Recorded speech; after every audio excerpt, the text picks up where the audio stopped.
Hey guys, Corey Ballard with Ballard Products and Perfect Cut Site Management out of Des Moines, Iowa. Super excited to be a part of the Launchpreneur Academy Live, which is November 13th. So make sure you jump on, get signed up. Just a great opportunity to have some great speakers there, network with your peers, learn how to grow your company, share a lot of ideas with guys in the industry doing some of the same stuff you are, better or worse, but great opportunity. November 13th. I guarantee you won't regret it. Get your tickets now, get signed up, and elevate your company. Thanks, and have a great day.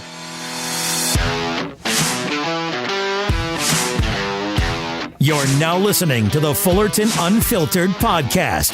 Straightforward, no nonsense business advice. Completely unfiltered. Grow your business. Grow your life. Now, here's your host, Brian Fullerton.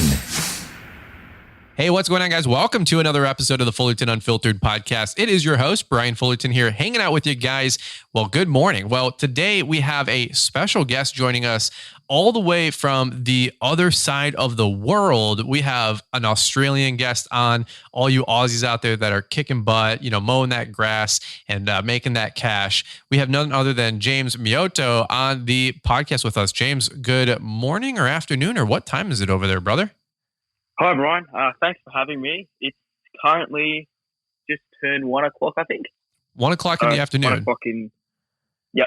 All right, man. All right. Well, thanks for taking time to coordinate this with us. We've been actually trying to line this podcast up for about a week or two, and being on the other side of the planet, it's a little bit more difficult, as some as you guys would imagine, to coordinate a podcast around the world. But before we even jump into it, I just think it's so cool that we're doing a podcast with somebody on the other side of the planet. You know what I mean? Like, that's what a modern day miracle and like marvel. Isn't that pretty cool? Technology's definitely come a long way. Like, I don't think our ancestors would imagine something like this, and it's quite impressive. Well, you could say that again, man.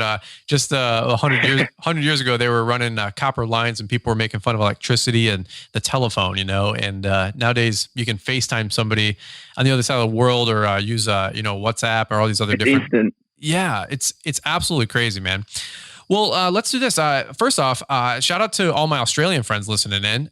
You guys are just so fired up and so passionate. I think just as much as maybe the American, market, if you will, the U.S. market, because, and you name one and you got to name them all. But shout out to all my Canadian friends and all my UK friends. It's just so cool to see like the worldwide audience. Inside the podcast, you might hear other people talk about this from time to time on the shows, is we get like these stats and stuff when we go into the podcast hosting platform. We use a service called Wixom.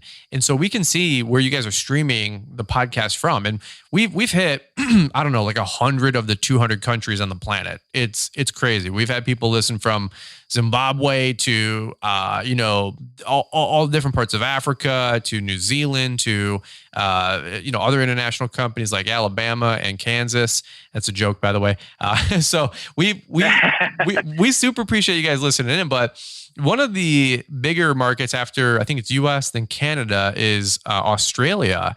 And so we've had a couple guests on lately. We had Jesse Winter on. We had Ben Gissen on with the Catch Pro. Some really, really cool episodes. And so, James, you're holding the fort today for Australia. How do you feel about representing your country on this one? Don't want to stuff it up now. I know, man. Don't. Yeah, no, it's an honor. You got to do a good job, man. That's right.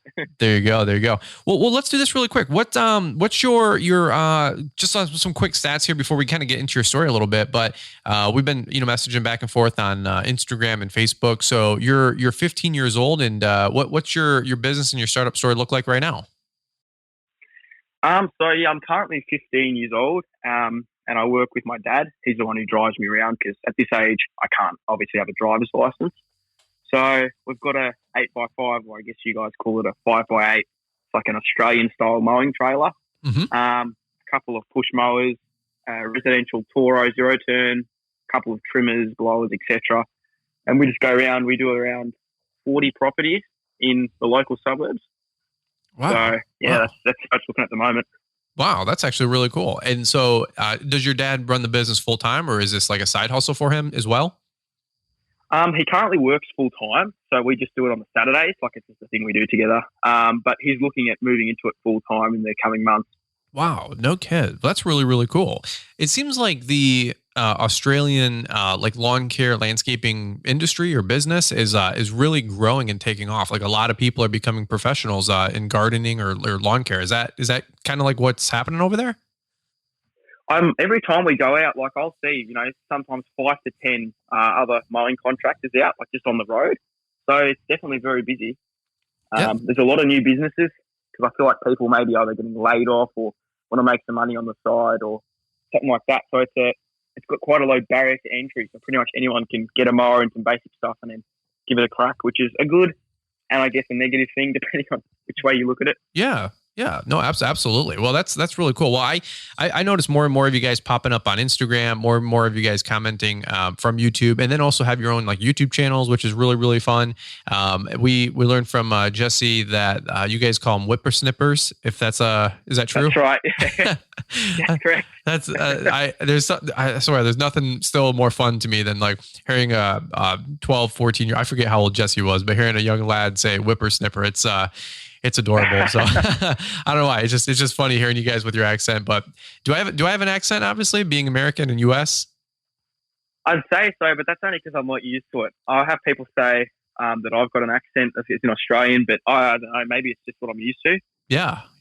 All right, cool deal. Well, fair enough, man. Well, down south, we call it down south. That's like the lower half of the U.S. They have their own accent. It's called. I'm gonna be nice, but I gotta talk slow and pronunciate things, and I can't make fun of NASCAR, which is like it's like a race that people go in circles for like 2 hours. It's ridiculous, but it's a billion dollar industry. But right now somebody's like screaming at me. I get emails if I talk fast, and again we don't talk fast. We don't talk fast. They listen slow. You know what I'm saying? So I'm just having fun. All my Southern guests, you guys know I love you. I just poke fun. It's my Jason Creole people down there. But all right, well, let's do this really quick, James. We got some show sponsors we're going to hear from because we run this podcast and it takes a lot of time and effort. You guys know the show sponsors and announcements. We always appreciate when you guys listen to them and support those guys as well, from the Ballard products to the IsoTunes, the X Marks, the Red Maxes, the Steels, all those guys that have supported the show along the way. So really quick, we're going to hear from today's show sponsors, and then I want to unpackage James' story a little bit here because, again, when it's not too often where we get a guest from a different region. It's even more rare when we get a guest from a different country that uses entirely different equipment and different grass types and different season types. Like, for example, they're just now going into spring as we're going into winter. So it's a fascinating conversation to have for me with young guys like this. So we're going to hear a little bit more from James's story here in just a quick second after we hear from today's show sponsors, guys. We'll be right on back. Calling all landscape pros who want to get serious about healthy turf and a healthier bottom line. It's time to throw down new innovations. Built on 50 years of proven agronomic proficiency, Lesco fertilizers, control products, seed, and equipment are engineered to produce more resilient turf. We'll continue to bring new technologies, so no matter the day, you'll always bring your A game. Upgrade and outperform with Lesco. Visit siteone.com/Lesco today to learn more. Lawns, lessons, and live. This is the Fullerton Unfiltered Podcast. Now, your host, Brian Fullerton.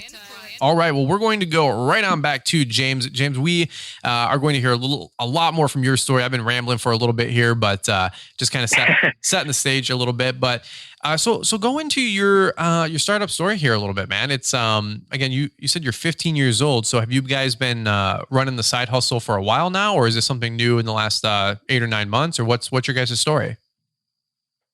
Well, it originally started when I originally had a bent shaft with a steel whippersnipper, had the old lawnmower, and we got given this old steel leaf blower. And I would just do our neighbour's nature strip. I think nature strip for us is like medium strip, or it's a little bit of grass at the front of your property. Okay. It's technically owned by the city or council. So I used to mow their nature strip for $5, and I'd just do it whenever they'd ask me to. And yeah, so that's how I guess it started. But it wasn't something I'd say I was incredibly passionate about. It was just something I just did. Like I couldn't care either way. This was probably when I'd be about 9 or 10. And then I didn't really do much for a couple of years. But then I remember I wanted to get a chainsaw just to like cut up wood and stuff. I thought it'd like be interesting. And obviously had to make some money, for the chainsaw, etc.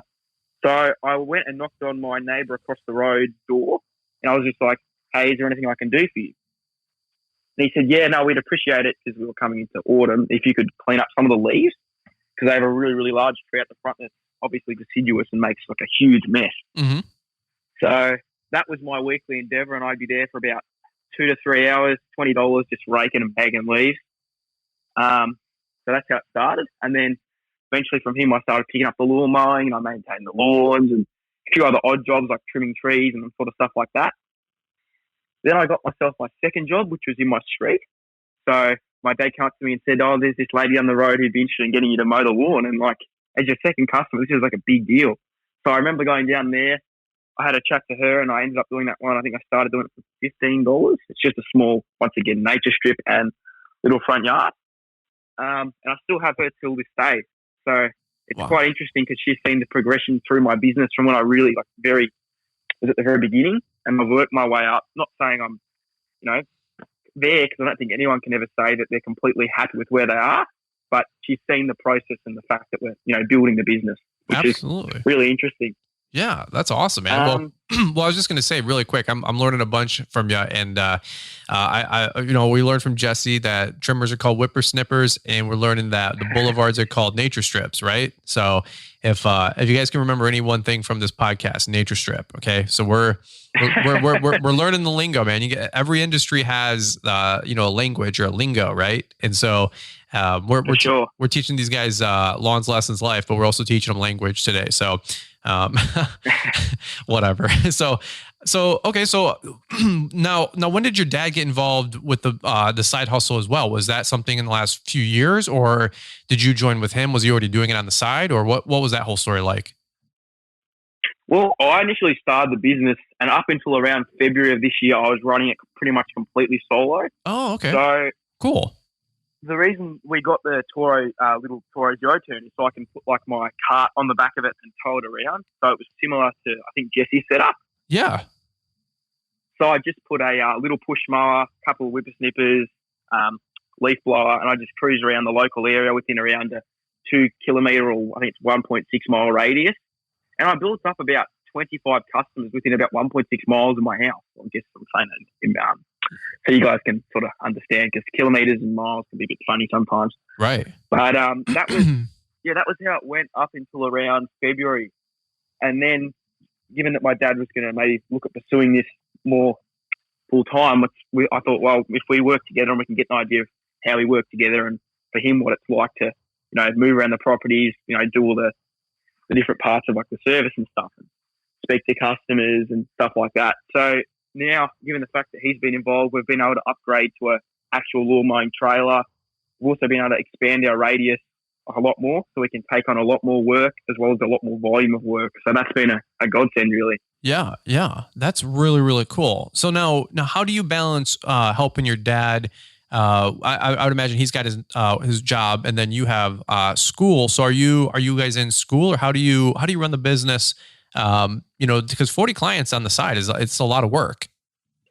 I only work usually every Saturday, and we can usually have it all handled within just one day. But bear in mind, these 40 customers aren't weekly. Okay. Now probably I'd say around half of them are bi-weekly, so that's every 2 weeks, and then the rest of them are every 3 and 4 weeks. Oh, okay. Some of them I still have to move to a 2-week cycle. Now, is that just because the grass grows slower, or is it a different type of grass, or what's like a typical maintenance schedule for an Australian customer? If it's a really, really nice property or we're heading a really good season, weekly can be a thing. But the norm and what I try to aim for is a fortnightly schedule throughout spring, summer, and then a monthly to 6 weekly schedule throughout winter, because the grass obviously doesn't grow as much. And some turf types we have here, like buffalo, which is, I believe, similar to yours in Augustine, does go dormant. Mm-hmm. So 8 or 9 weeks, you'll basically see nothing except a few weeds. Really? Wow, that's really cool. Now, yeah, quite interesting. Now, what's fortnightly? Is fortnightly twice a week or once every 2 weeks? Once every 2 weeks, right? So every second Saturday. Yep. I do videos. I'm like, about the biweekly, question, and where we live in the U.S., like almost every lawn should be cut every week. I mean, arguably, unless and there's extreme conditions, but all the way to cheap customers. There's a little bit of everything. But anyway, I always call it we call it biweekly cuts, but it's technically not the right term. It should be fortnightly, right? But like 1% of people in the U.S. actually know that word or that term. I actually didn't know that term until like 4 or 5 years ago, because people were like, well, it should be fortnightly. And I'm like, listen, dude, you use that in a sentence, or number two, when's the last time you have used that in a sentence? And so it's just funny, but you're using it in the right context. So good for you guys and your language prowess over here, but, well, that's really cool. So you guys are cutting your lawns every other week or every couple weeks. Now, is that enough to keep the schedule busy, or do you guys have any auxiliary services that you offer, like landscaping or pruning? Like what's anything else that you guys have dabbled in right now? Coming up, we have a couple, well, technically two mulch jobs we got to do. So a couple of weeks back, we did a full garden tidy up. So we pulled out all the weeds, trimmed all the hedges and trees, and just cleaned up the patio, sprayed any weeds that were left. Mm-hmm. So it's just more of a tidy up for one customer. And then we're going to go back there. We're going to go measure up in the coming week or so. And then we've got to get some figures and work out what sort of prices we'll have to charge for the mulch, because they want like a mulch install for the whole garden. Throughout winter as well, I've actually asked customers, would they be interested in any sort of gardening? Like I'm sort of more open to doing it then, as obviously the volume of work is a lot less, being every 4 to 6 weeks versus every 2 to 3 normally. Sure. But during the season which we're in now, like I'll have some customers where one of them, given that there's two of us working on the property, we do, like my dad will do some gardening while I'll do the lawns. So we're sort of maximizing our time on the property to give the customer the most for our time, if that makes sense. Yeah, absolutely. So it does make sense to do a lot of your pruning and then and whatnot, like in the off season or the winter, right? And that's what, are you guys coming out of winter right now? So is it almost spring for you guys, or what's the weather conditions like in Australia? We're well into, but we're getting into spring now. So the grass hasn't really taken off, but it is starting to green up nicely. So hopefully in the coming couple of weeks, and we get some more rain and get some constant heat, like obviously not too hot, it should start to grow quite nicely, and we should be able to stick with the fortnightly at least. Yeah, that is really, really cool. Couple months. It's always fascinating to me. Like, again, it's just by design. We're in the U.S. We think the world revolves around us, and in one way, shape, or form, it kind of does. And then at the same point, you at another point, it's kind of super ignorant, So I get both sides, but it's really, really intriguing and fascinating to me that when we're going into winter, somebody else is going in the spring. I think that's just a cool fact, Now, do you guys get any snow where you're living in Australia? I don't know geography very well over there, obviously, but do you guys get any of the more crazy climates, or what do you guys do with the winter weather? Our winter weather, it usually goes down to, and I don't know Fahrenheit, I just know degrees, which is what we measure it in, like Celsius. Yeah. So it usually goes down to, 5 to 10 to 15, but I'd say 10 to 15 degrees is usual for winter. And it's just, a lot of like light rain and dew and just quite wet, and it doesn't really dry out. Yeah. There's some parts of snow, like there's some ski resorts and stuff, obviously like higher up in the mountains and stuff, where they'll receive some snow. But here where we are in Melbourne, I think it snowed once in about 30 years, but it's not something we consider normal. No. Okay. Well, that's really cool. I think zero is what? Like we had 32 degrees or something to it. And if it's like over a certain amount of numbers, we had like 30, and then I don't even, I don't even remember, dude. It's don't ask me, I'm not sure. Yeah, I would say it's probably 40, 50 degree weather over there. I think Jesse was trying to explain and educate me, but he's a lot smarter than me, so I wasn't really following him that well. But I'm just having. He's a sharp kid. You want to talk about a whippersnapper? That kid is smart. Before we hit record, you were telling me that you actually got to know Jesse over there in Australia. Like how did that even happen? Well, basically, I have a YouTube channel. It's quite small, laughable. I think I have 300 and something subscribers. Man, that's it's something awesome. I just, put like, when I feel like putting some time into it, I'll put something up. Mm-hmm. But I don't really stick to just putting videos out, because if I don't enjoy making the video, it's just not an enjoyable process. Amen. And that's why I guess I don't get many views, because I don't enjoy posting videos that people necessarily may like. Mm-hmm. But yeah, a couple of years back, he did comment on one of my videos. He's like saying, you know, I'm in a similar position to you. I'm in, you know, different suburb, you know, Victoria, starting my own business. And yeah, no, it'd be interesting to have a chat, I guess. I don't 100% remember what he said, but something along those lines. And we ended up over the next couple of months, you know, chatting a bit, and we worked out to the point where we'd be able to meet up and do a day's work together. So he came down to my area, and we put in a day's work together, and yeah, sort of stayed in contact and worked together ever since. So on the holidays, sometimes, sorry about that. No, go ahead. On the holidays, yeah, we'll go down and I'll give him a day's work, and he'll come down and work for me, and we just, you know, work it like that. So it's been really good, and it's really interesting to know someone else is like-minded in a similar sort of situation. Now, how did you guys know that you were in the same country, region, city? Like, did you hear him from a podcast or from YouTube, or just find each other on? I guess from the YouTube channels then, right?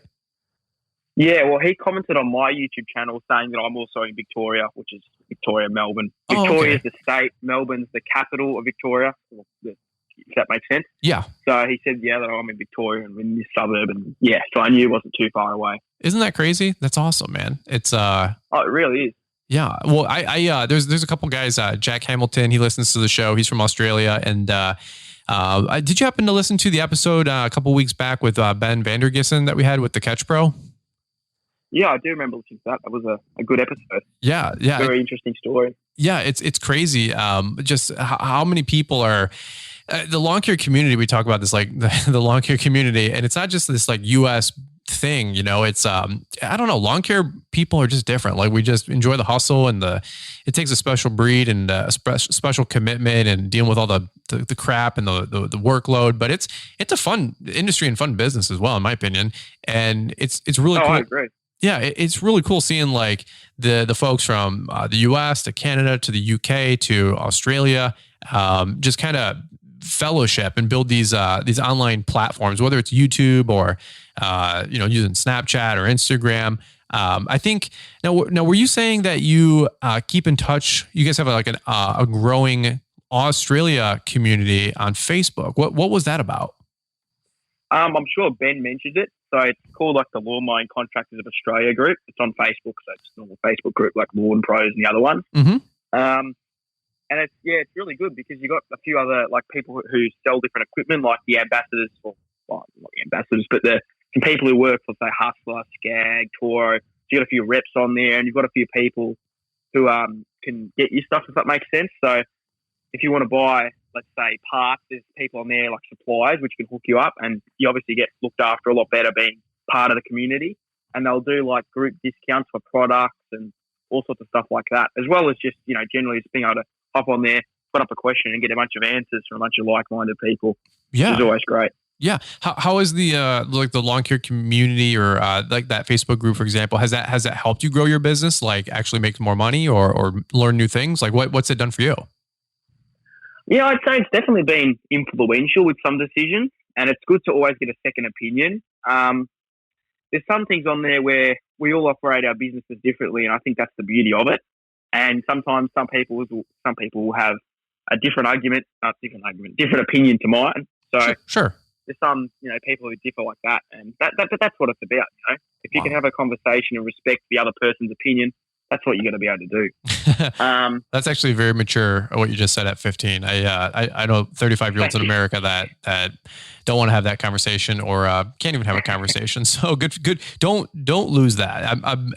I don't really tell young people like do's and don'ts, but that's a really admirable trait, is to have conversations and listen to the other side, and then, like you said, base your own opinion on what you know is best for you, but also hear other people out. It's a very, very wise approach, you know.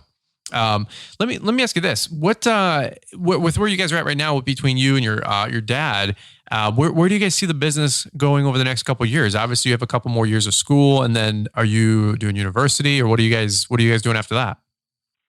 So my plan is to obviously get through the next few years of school just the way we are, or hopefully if my dad can take it on and manage the jobs, like even if it's only 3 or 4 days a week, so he can keep on top of them during the week while I finish off school. Mm-hmm. But my intention is to do probably some sort of horticulture course, so we'll teach you some basic knowledge about plants and turfs and all that sort of stuff. And I'll maybe look at doing something in relation to business or accounting as well. As far as uni, I'm not 100% sure at this stage. So I think I'll just have to see how it goes. Cool. That's awesome. Well, good for you. I always tell people, getting a degree in, of course, our industry like horticulture, landscape design, that's super helpful. So is accounting and financing, or finance, Yeah. that or team management's another one. Yeah, right. That or communication, is huge. Learning as much as you can about taxes and all that kind of stuff, because those are actual things that will help you grow a business. I mean, we can all teach you the X's and O's from the Hardscape Academy to the Green Industry Podcast, to my content, and so many of you guys that put out content are just available on Instagram and asking questions to each other. But what you really need to learn too is how to get the money, how to keep the money, how to grow the money. Those kind of conversations, So I'm a big fan of young guys learning about communication and taxes and accounting. I wish I learned more about that my first 10 years in business than maybe some of the X's and O's about how to cut grass or how to make a retaining wall or something like that. Does that make sense?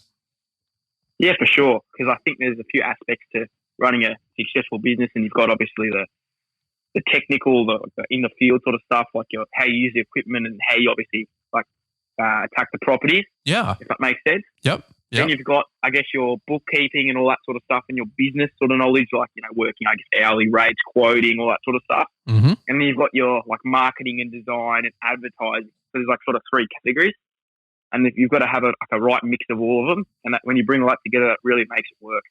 Amen to that. Well, I'll tell you what, I'm learning personally more than ever, finances, financial education, taxes, business, all day, all night. I mean, we're actually shooting this, it's 10:15 PM on Tuesday. Oh, for me, it's Wednesday afternoon for you. But I just got off a 1 hour webinar with, my CPA. He does a monthly 1 hour webinar, and today we're just talking about just really good, important financial stuff. And Liz took the baby, and she knew mommy and daddy are working. She's taking care of the baby. I'm on this webinar. I'm not missing it. We pay good money for this stuff, and we want to learn, and we want to grow, and we want to succeed. And so she knows her role. I know my role. We have these defined roles, and we're learning business. We're hungry for it behind the scenes, just like so many of you guys are. And so I can only echo, learn how to run a business, grow a business, learn about taxes, and find, for the love of God, find intelligent people that are willing to share and help you. And if not, keep going up the rung until you can find somebody who will help you. Because there's people that are just out there to take your money, and there's people out there that actually care. And so it's very, very important to run a successful business, not just be good at your craft, if you will. So, well, James, let's shift gears for a quick minute here. I don't get guests from other countries all that often, right? So I want to just pick your brain really quick about equipment. Is there anything that you guys are using that is really, really helping you guys grow and to mow these properties nights and weekends and crush it out there? Any mowers or trimmers or blowers specifically that stand out for you guys?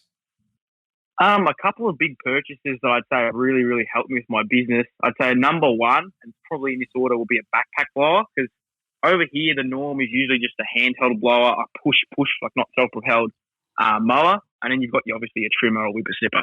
That's that setup. No one here really uses. Well, people do use blade edges, but the norm is just using the whippersnipper to just lay an edge.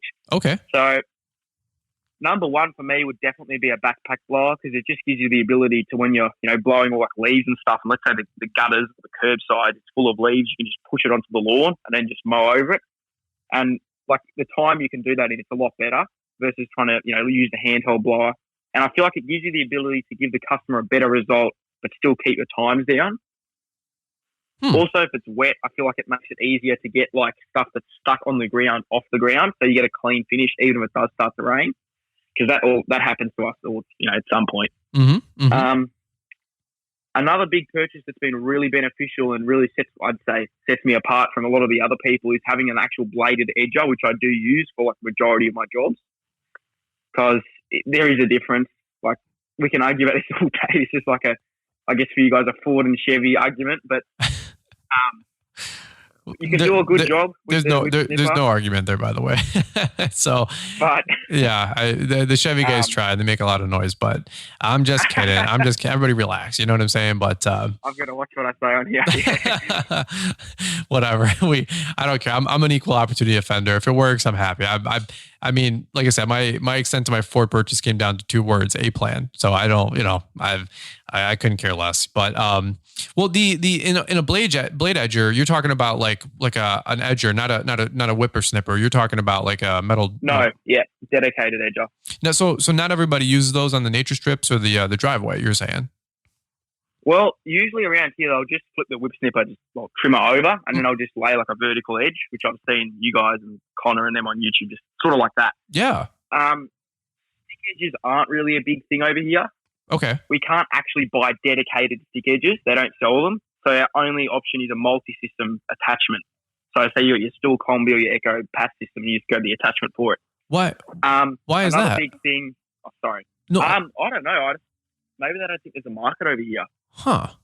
That's interesting. So it is quite interesting. There's a lot of people that use the 3-wheeled, like push edges with like the 3.5 horsepower engines on them, but you can't edge the roadside. That makes sense because there's nowhere for the wheels to go.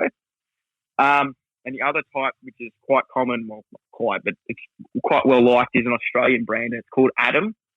So they make these edges where it's like you've got wheelbarrow handles. That makes sense. Mm-hmm. They've got one wheel, like a stick edger. They've got 2 blades, which like cross. So it's like X blade kind of. And they've got usually a string trimmer, whip snipper sort of engine on them. And you can get a bunch of different engine options. So you can get like a 26cc, I think is the smallest one, which is a little residential engine. And you can get up to a 48cc Mitsubishi 2-stroke engine. Whoa. So I've got the one with the Mitsubishi 2-stroke engine, and that thing is just a monster. Like wow. You get to some places and the edges are like a foot over, and this thing just cuts right through it. Huh. So it's night and day. You gotta when we release this episode, send me a photo of that on Facebook or Instagram, because I love seeing the different equipment out there. I'm trying to imagine what you're talking about, but I don't think I've seen anything like that in the U.S.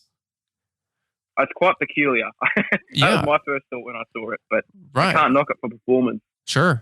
We need to get Ben over there with Ben. We need to get as my southern people perked up. I love you guys. We got to get Ben Vandergissen with. He needs to get some dedicated stick edgers. Like just order a pallet or a crate full of like 200. That's a good idea, actually. You know what I'm saying? Like have you guys put a deposit down or prepay, and then front Ben 10 G's, and he can airlift a whole crate of them from Echo or Stihl or Red Max over to Australia. They have some interesting decisions like that. Like over here, we're quite limited with what models they stock. Like I'm only using this as an example. This is what I know. But for example, for Stihl with the backpack blowers, we can get, I think it's the BR200, which is a handheld blower basically on your back. Mm-hmm. You can get I think it's a BR350. I'm sure you guys, that's brand new here. I'm sure you guys know about them. That's probably a pretty common thing over there. There's a BR450, which is the regular and electric start. Then you go up to the BR700 and then the BR800. But you can't buy an 800 with the regular front, like the normal full start. You can only buy the side start. They don't have a BR600 here, which I think is crazy. I picked one of them up secondhand, or actually picked up 2, and they're just fantastic. Yeah. The power to weight ratio, I just find them really, really good. That's interesting.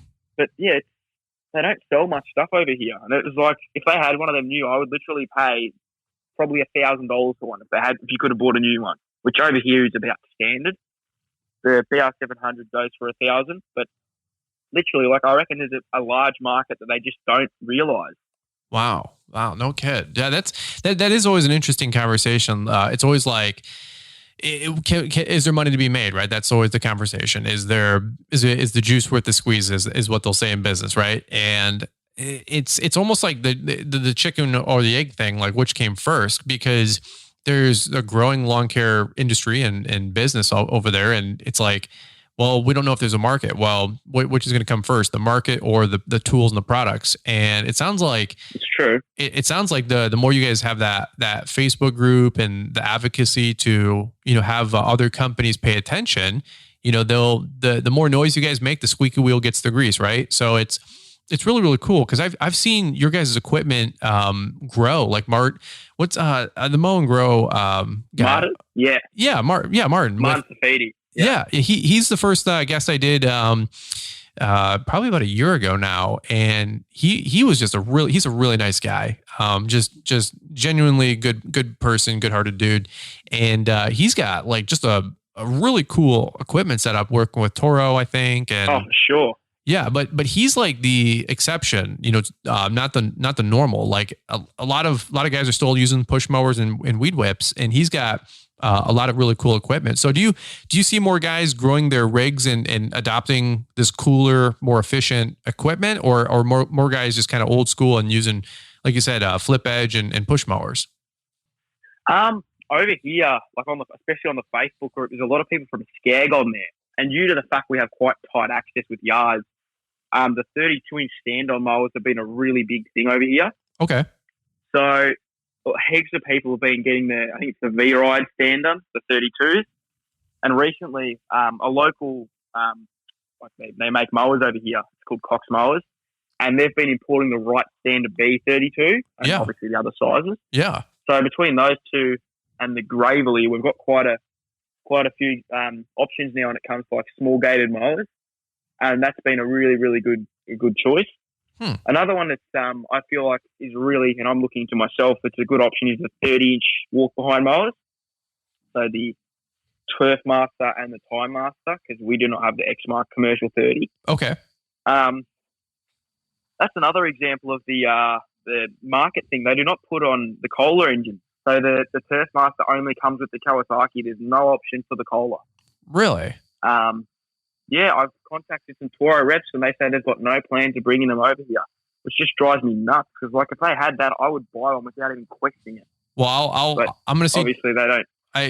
I'll talk to Toro, man, and because I have so much. Thank you. Yeah, because I got like I'm big time over here, like because I'm going to tell a $4 billion aircraft carrier company what to do, with my little dinghy. But I'm like, hey, I got a young man named James. And he's 15 and he's going to buy I'll at least. do the video for it. That's good stuff. Well, you know what? I'll talk to him, man, and we'll see. I'll let them know. I appreciate that. I really would. I'm doing it for you, man. I'm doing it for my Australian people, and thank you.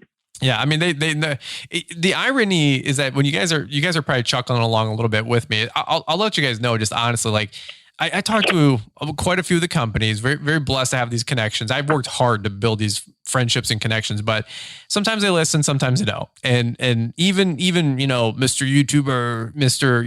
Superstar or whatever, like you guys, whatever. I'm just having fun with it. But it's like most of the time they still don't listen to me half the time anyway. I mean, three quarters of the time. I'll give feedback, and I'll tell you what, Cub Cadet was very, very responsive to any feedback I gave on their stander and their zero turn. I mean, they made new components. Like the week I got the demo, they had components back out to me to make changes and fixes. Like it was very, very impressive. X-Mark, we're going to find out because I made some suggestions on their new stander that you guys probably saw at GIE. I'm not sure when this episode comes out, but it'll be right around GIE plus Expo. And I gave them some suggestions, and I'm curious to see if they're going to take that feedback. But I don't really get to have too many conversations with Skag or Gravely. I used to do a lot of work with Gravely, and I was like their top dude for helping them out with their social media content. And then this went dark. I haven't had a conversation with Gravely in a few years, so I can't really help you with any of their mowers. But let's try to get that Toro with the Kohler, because that's a very solid unit. Same thing with the X-Mark Kohler 30. That will be definitely the dream mower. Yeah, absolutely. Well, and if not, we'll figure out how to we'll do a giveaway and we'll make it exclusively available for Australian friends. How about that, or something like that? So it's that would be really good. Yeah, we'll have to facilitate the distribution with Ben because he seems to know how to smuggle things into the country. So that's awesome, man. Well, hey, let's do this. Like I said, it's getting late here, and I know you got to get back to school and lunch and work and all this stuff. So I want to respect your time as well. We've been going for about almost an hour now before we even hit record on the podcast. Really? Yeah. So yeah, we're at where are we? Well, it's 46 minutes, so I don't want to take your whole evening either. But What's some different things that maybe some takeaways that maybe somebody else is 15, something that has worked for you that has helped you get business, grow the company, anything that in particular you want to leave to our audience while we got you here right now? One thing I would say is, as long as you try and put out good work and do the right thing by people, the word will spread. And especially given now the fact that we have social media and stuff, it's not like 20 years ago where you can sort of stuff someone over and no one will find out. Like now people can go on your Google, go on your Facebook, etc. And it's just, you want to make sure you're putting the right perception out there for the customers so to attract more. That's good. I always say you will be found out in today's world. Liz and I know that we live in a glass house. Like if I'm doing stupid stuff or not being a good husband, or Liz not being a good wife, and not being good, but you know what I'm saying? Like if we're not honoring each other and being, respectful, spouses and how we parent and all that, it will be exposed, if you will, or public. I mean, it's really challenged us to live in a glass house. And the more success, some of you guys are really want it. You guys want to be successful, and you want the attaboys and the name and the lights and the big companies. That's cool. I think that's awesome. But just make sure that you're living privately, just how you're portraying that you're living publicly. I'll just say that.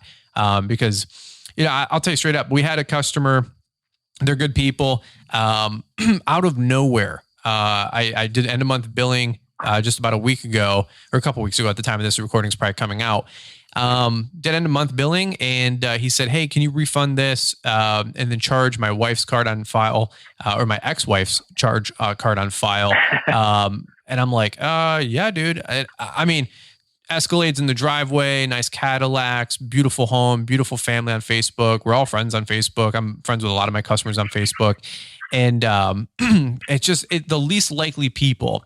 And I just said, like, something dramatic, not to be, a drama person, but I said to my wife, something dramatic had to have happened in 3 weeks' time, something significant to go from married to divorce in 3 weeks. Like, that's just not typical. I mean, a divorce can take months, right? Or a year. For sure. So I always tell people, I'm like, it just reminded me and Liz, to just make sure we resolve conflicts, make sure we're being honorable, make sure that we're, just confiding in each other and that we're always honest, and so that's great advice, man. I think that's a really admirable trait for a young businessman like yourself at 15 years old. And that will pay you big dividends long-term. So good for you, man. Thanks. Absolutely. Well, all right. Well, let's button it up right here, James. This was actually pretty fun. Any last things you want to leave with our audience? But if not, we'll button it up right here, brother. Yeah, probably not much I can think of saying would be too relevant. So I think probably best to call it a day. Yeah, sure. Well, hey, we learned a lot today. We learned about the nature strip, right? So we're learning that's the boulevard. Every time we have another Australian guest, we're learning something new. So if you guys come to the show and you're from Australia, you got to bring me something valuable that we can help us American friends, because we need your guys' help. Okay, so we're all in it together, amen. So. All right, cool deal. Well, hey guys, we'll button up right here. We really appreciate James Miotto being on the podcast and the show. James, where can they keep up with you? Are you on Facebook or Instagram really quick? Yeah, so I'm on Facebook, obviously, under my personal account and under my business page. I'm on Instagram and YouTube. Not that I post regularly, but what's the YouTube channel name and what's the Instagram handle? So the Facebook one is Legendary Landscaping Australia, which is the same as the YouTube. And then the Instagram is legendary.landscaping.au. All right. So legendary.landscaping.au. All right. Well, make sure you guys give James a follow. We'll tag him on Instagram here when we drop this episode. And then, like I said, your homework is you got to get me a cool photo of that edger that you're talking about. That sounds really, really cool. Yeah, I like it, man. Well, all right, brother. Well, hey, we'll button up right here. We super appreciate your time joining us on the show. And guys, this was another episode of the Fullerton Unfiltered podcast, going worldwide. We used to say we're in foreign countries like Alabama, but we are graduating to the big leagues and we have listeners in Australia. How cool is that? And so we really appreciate you guys listening in. Thanks for letting me be a little bit of a butt on this podcast. I just like keeping it fun, keeping it hang loose. It's 10 o'clock at night over here. That's my second wind. I'm wired up. I have so much stuff that I can't wait to tackle until about 2 a.m, which is what I typically do with my social media every night, just to help pour content out there for you guys to help you guys grow as well. So guys, thanks for listening to the show. For real, we're going to kick it back over to Marty, Mr. Producer, to wrap this bad boy up. Thanks again for listening, guys. We look forward to catching up with all of y'all on the next one. Calling all landscape pros who want to get serious about healthy turf and a healthier bottom line. It's time to throw down new innovations. Built on 50 years of proven agronomic proficiency, Lesco fertilizers, control products, seed, and equipment are engineered to produce more resilient turf. We'll continue to bring new technologies, so no matter the day, you'll always bring your A game. Upgrade and outperform with Lesco. Visit siteone.com/Lesco today to learn more. We all know that slick Continental dude, the backslapping sales guy that can sell ice to the Eskimos and make it look easy in the process. But what if you are not that dude? What if you don't have a background in sales and don't know those perfect power phrases or the right line to close a customer and win the bid for an upcoming job? We totally understand where you're coming from, and with our new How to Sell Customers and Close Jobs training program, those concerns, well, they can be a thing of the past. We're going to help you learn the 4 steps to the sales process, how to handle objections, how to handle pushback from customers on bids and quotes, and power phrases that Brian has tested in the field over the last 10 years. Just imagine the confidence you're going to have when your future customers say your prices are too high, or I know a guy that will do it for less, or I'm not sure, I'll have to talk to my spouse about it first, because you're now going to be equipped to turn excuses into sealing the deal. This program is going to help you become a better salesman, learn how to help people get what they want, and allow you to close more jobs and grow your company. Overcome your fear of selling with this new How to Sell Customers and Close Jobs training program. It's yours for only $49, and it's available exclusively at L'Entrepreneuracademy.com.